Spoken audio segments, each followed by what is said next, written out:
Hi, this is Luis Souza from rawveganpower.com, and we are here today with a guest who has some really important message for all of us. And she is Karen Ranzi from Super Healthy Children. She's also the author of Creating Health Children book, okay? And I'm really honored to have Karen here today. Welcome, Karen. It's I'm really proud to have you here today because you have an important message for all of us, because I am a father and I know how important it is to have children super healthy, right? Yeah, definitely. I mean, that's what my passion is for many years already, because I saw my child heal through raw vegan foods from asthma many years ago. And since that time, I've been studying, researching, listening to many different experts in health and nutrition speak. And I've gone out and started speaking in schools many years ago and universities, and and then my book, Creating Healthy Children, I feel is helping people all over the world. I just did a consultation today with a woman and her husband from India who have a very sick child at 4 years old, who was sickly his first 4 years and had a lot of intestinal problems, and they have him on raw foods now, only for a short time, and he's already showing signs of improvement. That's fantastic. Yeah. And you are a pioneer in the raw food movement, because you started 19 years ago, right? Yeah. 19 years ago when my son was ill and we transitioned to raw foods. Your son was ill with asthma. Yes, my second child was very ill with asthma, chronic ear infections, and multiple food allergies. And I went to doctors and gave him the medicines, and he got worse. And he was allergic to like almost everything. It was very hard to know what to give him to eat. And he was even allergic to my milk. And I didn't realize that what I was eating was causing him all the problems. Oh. I had a very strong addiction to pasta and bread. I see. Very, very glutinous and not very digestible and highly processed and not nutrient dense. And so he wasn't getting what he needed. And then he started on the raw food diet, and he was well, right? And fantastic. It took about 11 months, and then he was fine. And we did green juicing and smoothies and fruits and vegetables and some nuts and seeds. Children need more, or ask for more, of the nuts and the seeds and the avocado, the fatty foods, because they're often more physically active and they have growth spurts. So I also made sure that my kids were getting the calories that they needed through fruit, through nuts and seeds when they wanted it. But most of the time they chose to eat fruits and vegetables. And I also tried very much to get them to have as much green leafy vegetable as possible. And I do feel that the green juicing was tremendous in my son's healing process, which took about 11 months altogether. And then there wasn't a drip coming out of his nose. The asthma was gone. The ear infections, 3 years of pain were gone. I wished I knew it sooner, that I could have avoided him that painful burden that he went through those first few years of his life.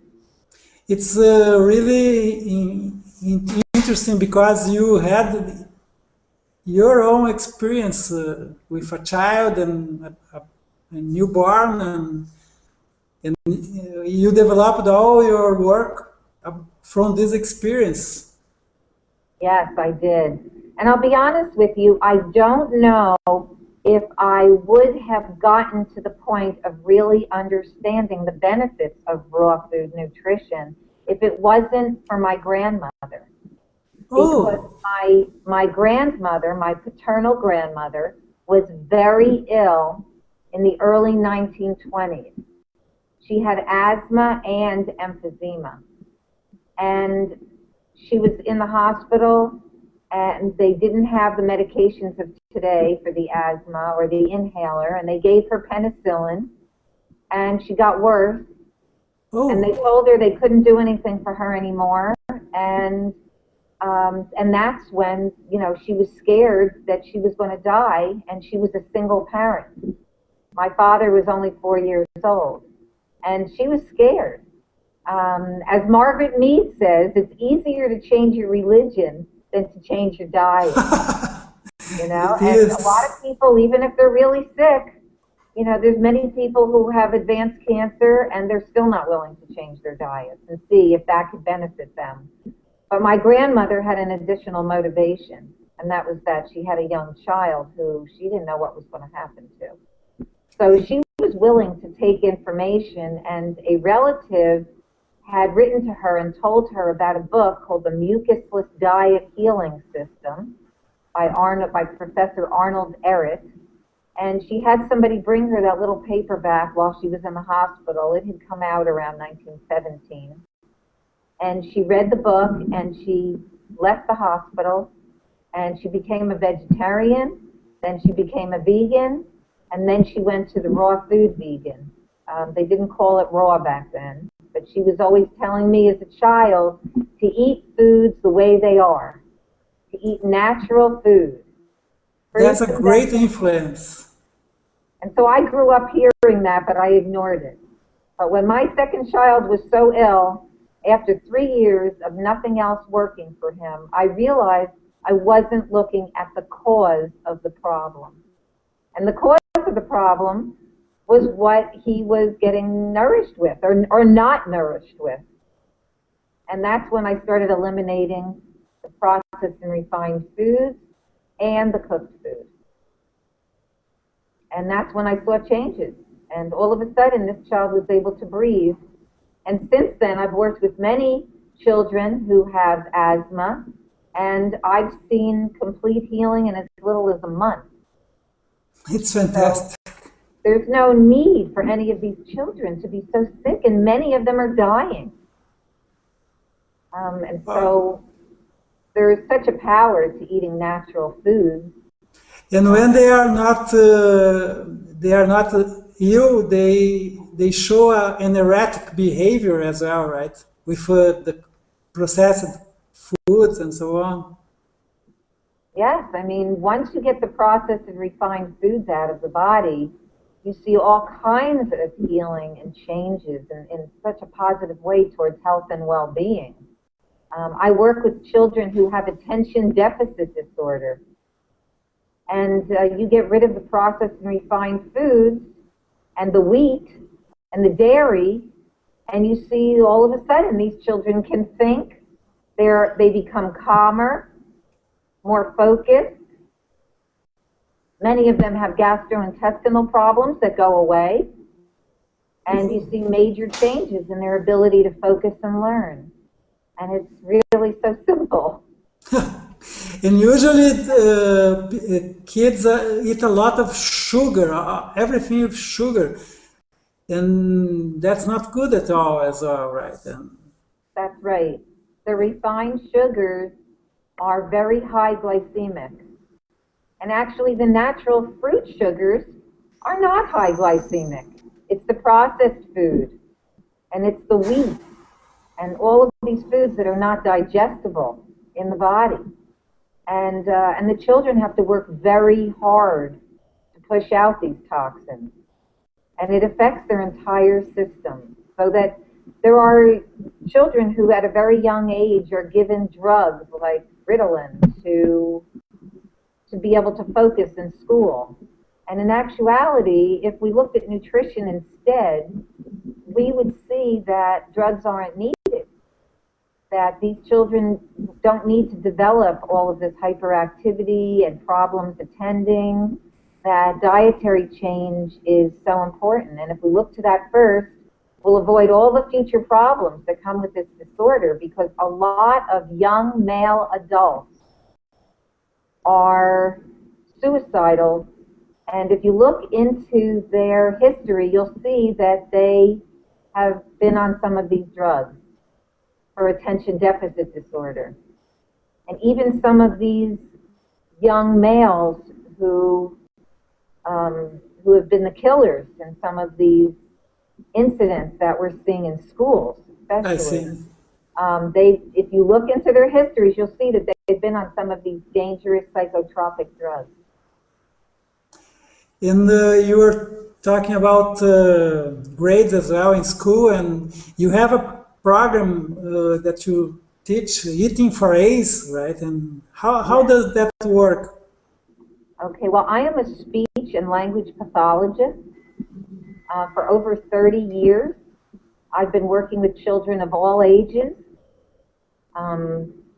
pretty much up into the young adult ages, from very young all the way through young adults. And what I'm finding is that when I work with these children who have these A disorders, such as attention deficit disorder, Asperger's, autism, and so those are, neurologically based. Mm-hmm.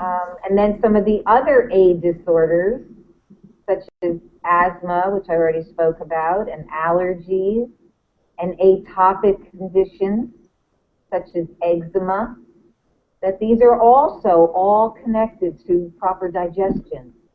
And if we're eating foods that don't digest well, such as animal food, which puts a tremendous stress on the liver and the kidneys, Mm-hmm. and causes inflammation in the liver, and the processed and refined foods, and foods that are highly cooked, which are depleted of all the water content, then our digestion eventually is gradually going to go towards inflammation. And then we see leaky gut syndrome. And so if you look at a lot of the studies on children along the autism spectrum, you find that many of them have these gastrointestinal problems. And there's a very strong relationship between the gut and the brain. As all of these toxins, food toxins, and undigested protein molecules get in through the small intestine, they start to circulate. And that's where the different organs get affected.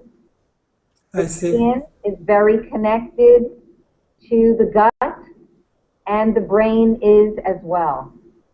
And so that's where we see neurological problems in the brain that come from these foods. And that's why I'm having success, and other people who have protocols that involve healthy plant-based nutrition for children on the autism spectrum are experiencing success. It's fantastic. Yeah, but children usually don't want to eat raw food, right?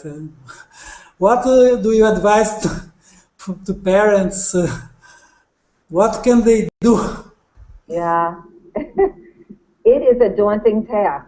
It is a daunting task. And many people are calling me, and I do consultations with them over the phone. I charge a very reasonable price because I want it to be open to as many people as possible. And then all follow-up emails for as long as they need, I do free of charge, because people need support because of the fact that it's such a difficult task. And so many of our children, first of all, they have aversions to green leafy vegetables. And so how do we get these greens into their diet, these greens that are loaded with the minerals that they need, and digestible, absorbable protein that's at the highest biological quality, whereas the proteins that they're getting from animal products are wreaking all kinds of havoc. So I try to stay in the positive and to teach them about the benefits of adding these fruits and vegetables to the diet. I give them a lot of creative recipes. Kids very often love dips, and that's a good way to get veggies in. Kids will dip their veggies in a delicious dip, and that will be a good snack. It might even turn into a meal, and maybe they'll eat a whole salad with that dip. That's it. I spoke at Penn State University for the communications department, and I brought my blender with me.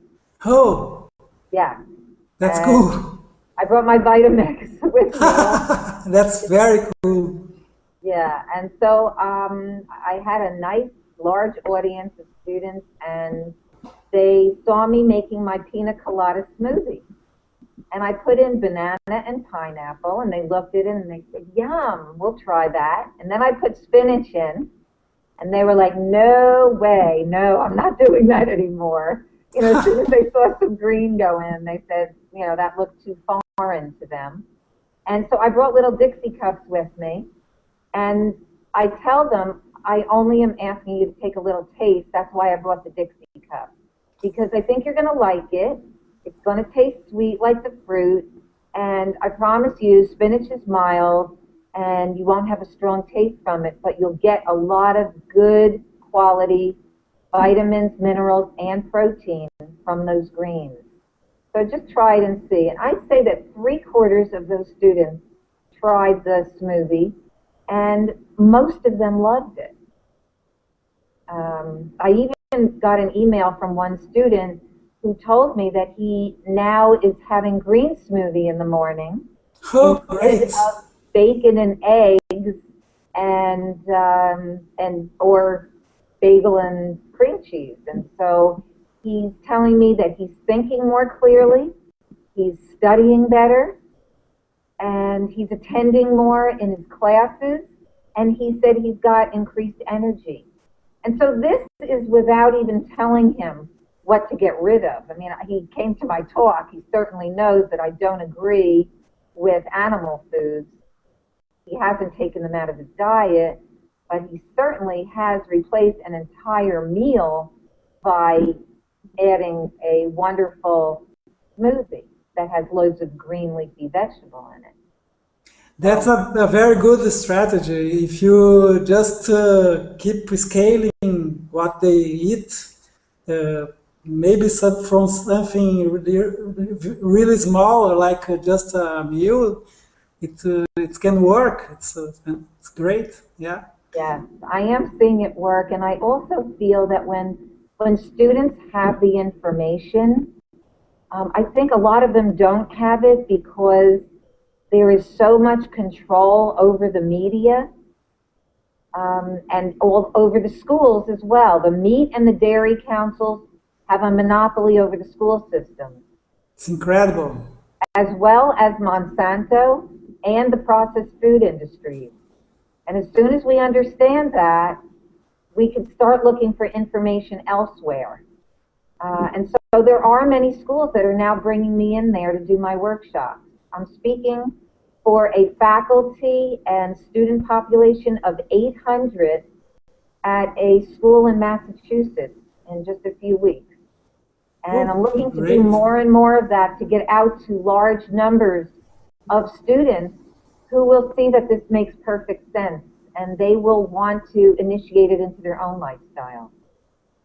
Yeah, and this is something that could appeal to students, right? Because usually students want to, they are in an age that they want to change the world, right? And That's this right. could be a way, right, to change the world by the diet and having a diet different from their parents.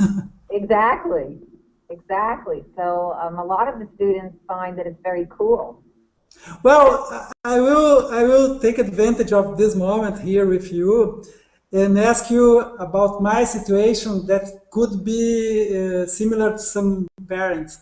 Because I became a raw vegan, my wife did the same, but our daughter, she wants to be different than us, right? Then she's making some, well, it's being hard for us to convince her to eat more fruits and so on. What would you advise for parents in this situation? Okay. Well, I think first of all, to make sure that you are setting that example, which I know you are. So setting that example is extremely powerful. And you don't know now how powerful it is. I've experienced it already because I raised my children raw, and then when they became teenagers, they rebelled at adolescence and teenage age, and it was very hard for me. I started to threaten and bribe them, get them to stay with raw vegan foods. But eventually they wanted to experiment because they had grown up on raw vegan foods and they were very curious and they perceived the need to fit in with their peer group at a Right, certain age. And I realized that if I wanted to have a good relationship with them, that I was going to have to let go. right, And so I eventually did let go, and I didn't want to know what they were eating outside of the house.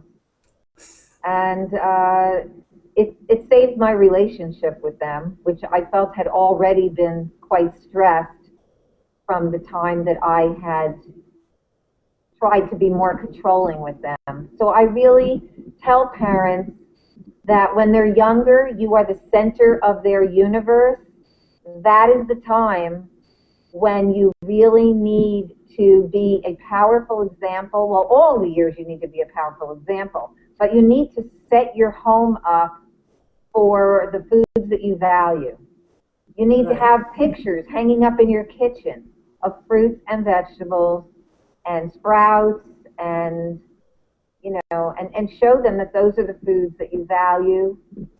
And you need to have beautiful, colorful baskets where your children can choose the fruits and vegetables, which are bright and beautiful, right when they come into the kitchen. You need to volunteer for local organic farmers and get your children out in the soil and their feet connected with the earth.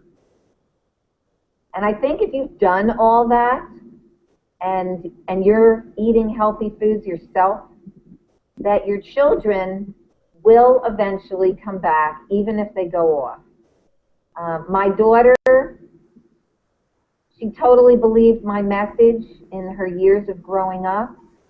And my children became raw at ages 3 and 5 and remained close to 100% raw for about 9 years. But when they got to the adolescent and teenager, that was when they decided to experiment. And for many years, they totally went off. Now, my daughter called me junior year of college, and she said, "Mom, I am done with this. I am coming back to the way that I grew up." Yeah. fantastic. All of, not all, but a lot of her friends were on medication and were experiencing sickness, and she was tired of all the nights of drinking beer and eating pizza at 3 o'clock in the morning, and then feeling sick and tired the next day. And she told me that she did not want to get older and be sick because she could feel that she was not doing well. And she was getting sick frequently. And so now she's taken it so far at this point. She's working in Colorado at a place called Turtle Lake Refuge with a wild forager who's found in Turtle Lake Refuge. Her name is Katrina Blair. And I've written about her a lot. I've written about her in my book, Creating Healthy Children, and the tremendous, powerful effect that she had over my daughter when I sent my daughter out there for an internship. Oh, great. So I highly recommend that parents look for these kinds of internships for their children, volunteer work and internship, with people who are foraging for wild edibles, with organic farmers, for people who are living this kind of a lifestyle that we want our children to learn about. And then setting the model and being loving with our children and accepting will bring them back. Great. And what do you advise for parents who may be having a kid who is sick? What should they do in this situation? I mean, could be a young child. Young child who's sick. Yeah. Okay. I would learn as much as possible about the nutrient-dense foods, the most water-rich foods. Now, I'm not talking about going to a raw food lifestyle and eating recipes that have a cup of oil in them. I'm talking about eating the fresh, whole plant foods the way they are and staying away from processed and refined foods. It's okay to have a little bit of dehydrated food, but I see some families come to me for a consultation or come to one of my Raw Food Fun for Families classes, and I see that they're already wanting to do a lot of dehydration. Now, it's a good transition. I think there's definitely a place for dehydrated food because it's a helpful way for families to veer away from processed food and animal food and make, dehydrated veggie burgers, dehydrated cookies and pies. And so it's a good place for a transition. But I always say, don't stay there too long because the gist of, the gist of your menu plan should be fresh, whole plant foods and water rich. Our blood and cellular tissues are 72% water.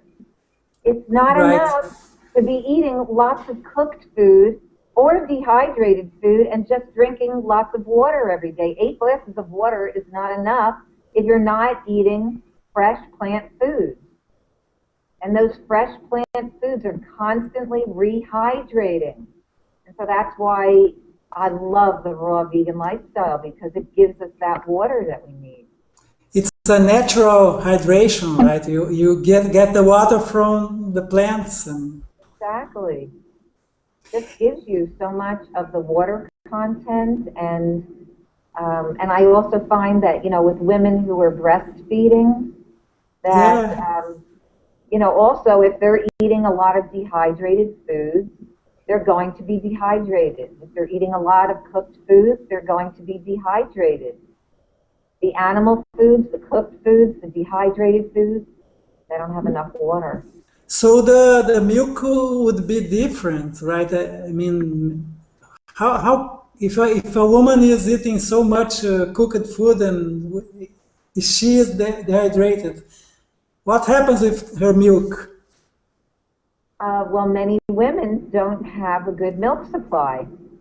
And so then they get frustrated and they think that it's inevitable that they can't nurse. And they go to formula, which is very, very toxic. It's so toxic. And I beg women, there's no need to go to formula. There's very, very few women who cannot get an increased milk supply. And there's many foods that are helpful for that. And I see too many women who have given up. And La Leche League is a large organization that has wonderful lactation consultants that go to the home, and they are able to help women with any kinds of breast problems. And I work with women on the nutrition part of it and how to get in the water-rich foods and which foods create more breast milk. And there's no reason that a woman needs to have a low breast milk supply if she's eating fresh, water-rich plant foods. And besides that, nutrition aspect of breastfeeding, it's important to breastfeed as well because of attachment parenting. That is another topic that you cover, right? Exactly. Attachment parenting is key, and baby needs the mother's milk just as much for emotional, mental, and spiritual development as for the physical, biological need for the milk itself to conserve energy for the body to grow and for the brain. There was even a government study that showed that by 9 months of age, that 90% of the bone growth was complete for the breastfed babies. And only 50% of the bone growth was complete at that age of 9 months for the formula-fed babies. So it's very clear that we don't need food from another animal. There's no animal in nature that nurses from another species. Yeah, You will not find that. so simple. It's so simple. Just look out to animals, look out to nature. You will not see that. And that was one thing that I also pointed out to my own children. Let's look out to the animals. We did a lot of hiking. We volunteered for farmers. We had our own garden. And I believe that we have to get our kids outside. They will develop a strong connection with nature. Today's society has our kids indoors a lot on the That's computer. that's so bad as cooked food, right? I mean, the impact of being always inside and not going to touch a tree or to plant some seeds and so on, right? Yeah, they're not seeing how plants are grown, and they actually have a lot of misinformation about the foods that are good for them. I remember many years ago, my daughter, taking my daughter and a friend of hers to an event, and they were sitting behind me in the car and talking. And my daughter had slept over this other child's house over the weekend. They were good friends. I'd say they were about maybe 9 years old. Mhm. And my daughter said to this other girl, you know, the bacon that you had on Sunday is from a pig. And the girl said, it is not. And so my daughter said, where do you think it's from?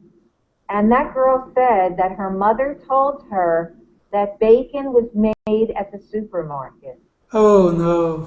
This was a 9-year-old girl who had tremendous misinformation about where her food was coming from. And this child was obese. For And sure. yeah, so I don't even know if her parents, I'm sure they knew where it came from, but I don't think they understood what was causing her, and that food in particular was most likely causing her obesity, and those foods such as that. And besides eating raw foods for children, it's very important to eat organic raw foods as well, right? Yeah, yeah. However, we need to look further today. I'd say about 10% of the population is now realizing the importance of eating organically, but there are many large companies who have taken over organic. And so, you know, I'm not sure about what the organic industry is coming to. It certainly is still better to eat something that says organic. But I think we need to look even further at where we're getting our nutrient density from, because a lot of those foods are flown from great distances. And so my daughter does a lot of wild foraging. And I travel a lot these days, but the farmer who I go to in the area where I live, he is a wild forager. And so I know that I can depend on him to get wild greens, which are extremely power packed with Right. nutrition. A lot of farmed food is planted on land that has been farmed over and over and over again, and just does not have the minerals that we need in our food. Author Don Weaver has written extensively about remineralization of our soil. And his books should definitely be read so that people understand what we need to do, how we need to plant our gardens, and also wild foraging. I mean, my daughter told me that eating just one leaf of dandelion is equal in nutrition to an entire bunch of cultivated kale. Oh, it's a lot. Yes. And so we need to be aware of the foods that we're eating, and we need to go even higher in the plants. You know, there's conventional, there's organic, there's biodynamic, and there's wild foraged. So Usually most people don't reach even the organic level. Right. The majority, 90% Yeah. of our country, of the U.S., 90% are not understanding what all of this conventional foods, the pesticides, the genetically engineered ingredients. A vegetarian really cannot even be a vegetarian eating conventional food. Yeah, this is amazing. Well, Karen, where are you right now? You are at home, right? And you have many books behind you. Tell us something about your what's happening there tomorrow. You said me before. Okay, well, I have my book, Creating Healthy Children. No, I mean the place where you are right now. Oh, in my place in New Jersey. This is where I am located. This is my base. And I do many classes here. Tomorrow, I'm doing a raw food challenge, and this workshop is for adults. Tomorrow night, we're going over the science behind raw vegan nutrition. Oh, And I make it very clear that I am vegan so that people understand before they come to this workshop. It's not about raw meat and raw dairy. It's about raw vegan plant it's food. better to explain. Yes, I always have to make that clear because years ago, when I started doing my workshops, I got many people in who wanted to find out about raw meat and raw dairy, raw eggs. So I tell them why, I explain why, and I go into different studies that really back that up. And how does the raw food challenge that you are promoting tomorrow work? Yeah, so tomorrow night is the class on the science of raw food nutrition, as well as a Q&A, and so people come with all their questions and we discuss them. And so many people now are sick and wanting to learn, so I'm getting excellent turnouts like I never have years ago. When I started this 2 decades ago, I mean, I would get a few people coming to my potluck, you know, and now I am in some major magazines. You know, we have wonderful raw vegan magazines like Get Fresh magazine of the I'm UK. gonna show you. I'm gonna show our audience here your website, and then can see. You can continue speaking. Okay, And yep, there's my website. and here is your book as well, Creating That's Healthy right, here's Children. Creating Healthy Children. And you were mentioned in And many there's some of the magazines. magazines. If you look over to the side there, you'll see Get Fresh magazine of the UK, Vibrance magazine, Super Sustainable Life magazine. I also write for Super Raw Life magazine. And these are, I forgot, Veg World magazine. I'm Veg a World. contributing author for Stephen Prusak's Veg World magazine. Oh yeah. These are all wonderful publications. They're all focused on vegan plant foods. So I highly recommend them. And also, some of the people listening may have heard me before on some of the events like the Raw Mom Summit.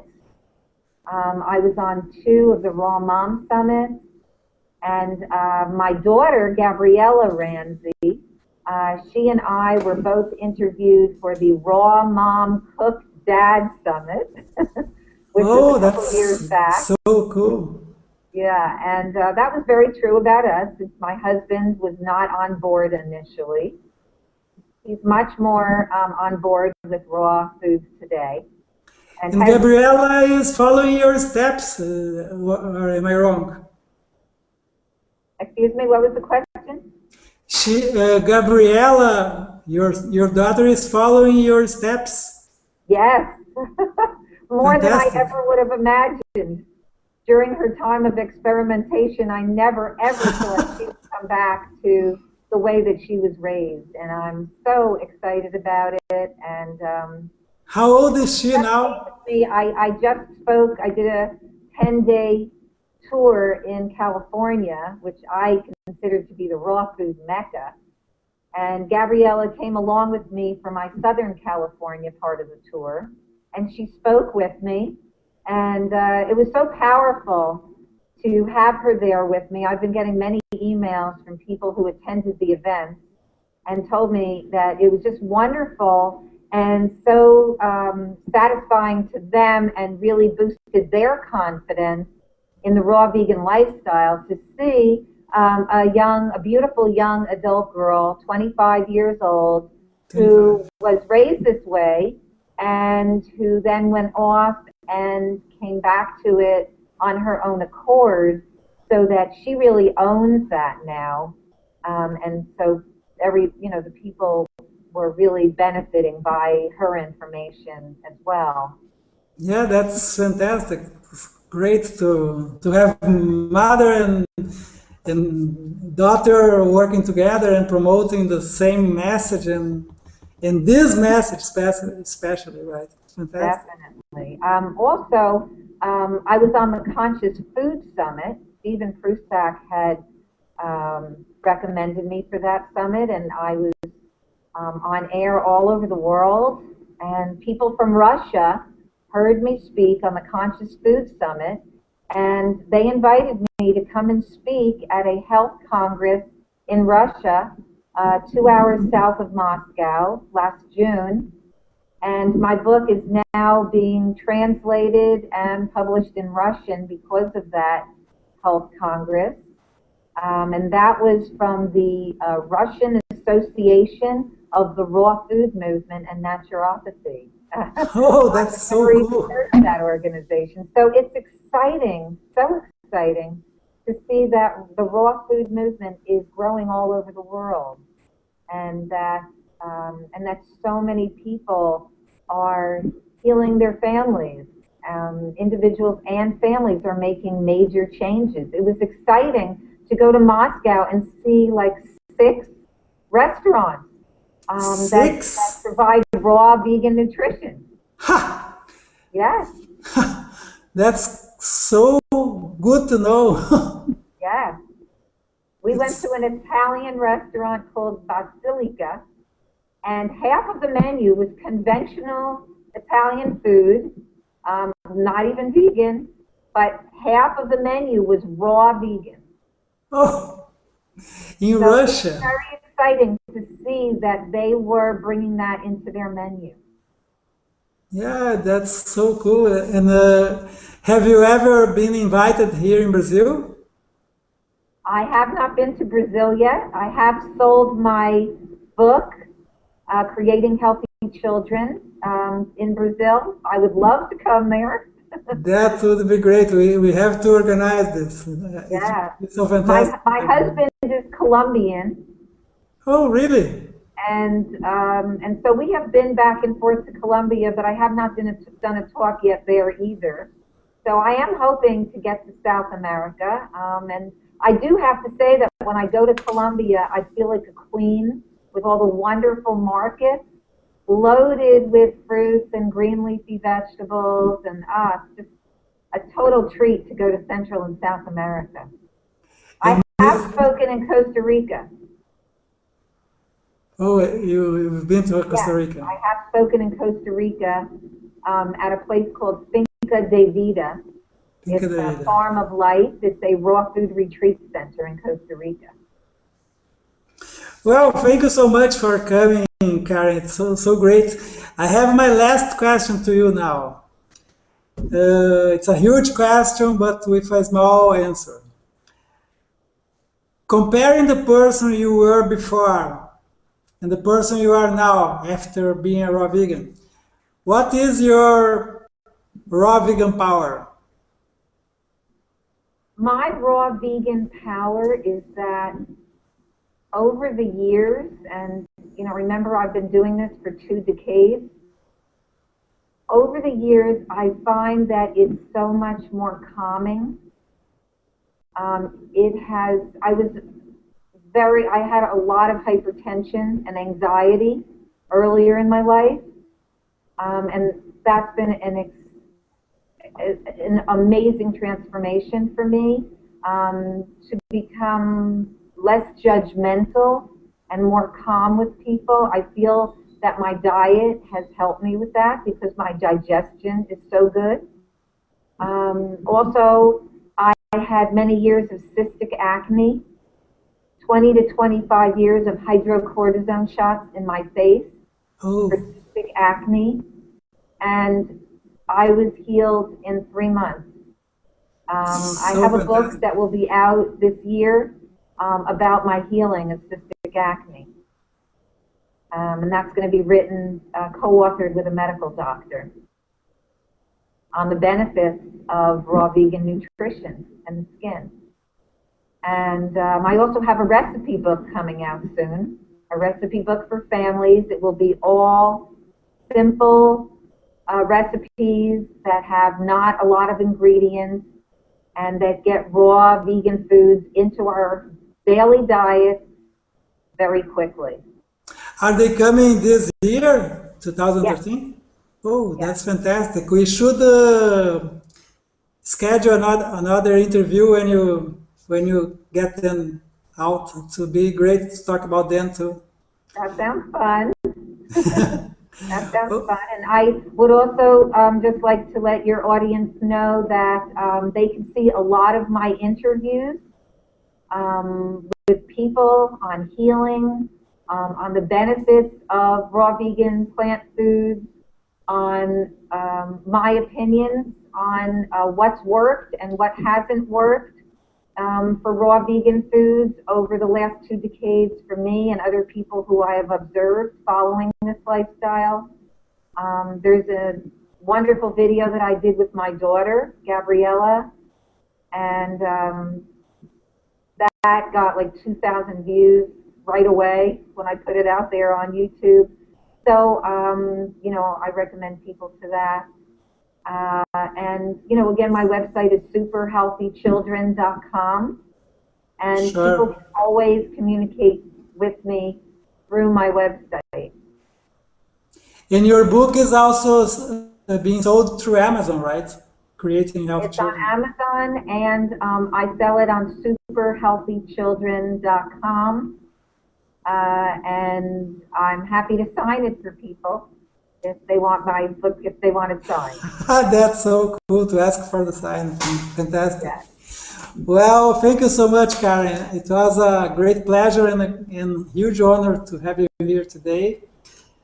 And you who are watching, go now to superhealthchildren.com and see Creating Health Children, the book from Karen Ranzi, and ask her for a sign. It's so cool, right? To ask for a sign from the author. Thank you so much, Karen. Bye-bye. Thank you so much. See you later. Bye-bye. Wonderful to speak with you. It was All fantastic. the best with your wonderful work. Thank you so much. Bye-bye.